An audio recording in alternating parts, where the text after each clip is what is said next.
Ndamva zoti ukumachitazamtseli, ndamva zoti ukumamusiya Yesu, ndamva zoti sukuwerenga malemba, ukungokonda zaweka.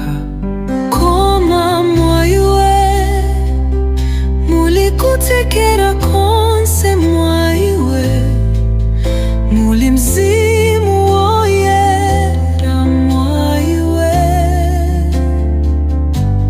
aza gutandiza poti iwe sungagonjetse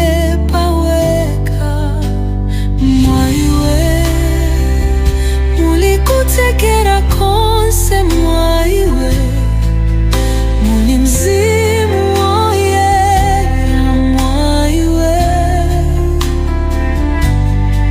aza gutandiza poti iwe sungapambane paweka.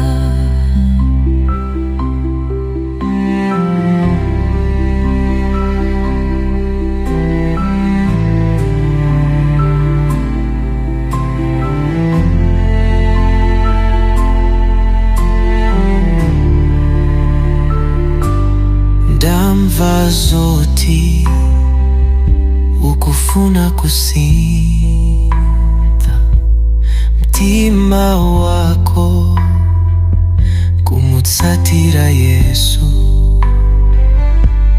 Koma poti wachimwapo kwambili, usawope aitana.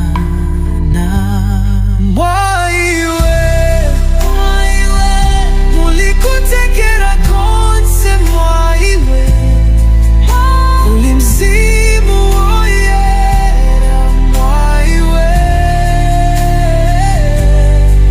aza gutandiza poti iwe sungagonjetse paweka. Mwaiwe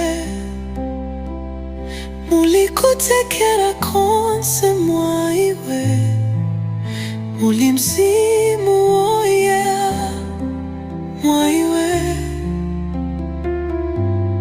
aza kutandiza poti iwe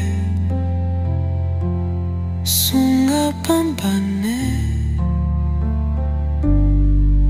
paweka.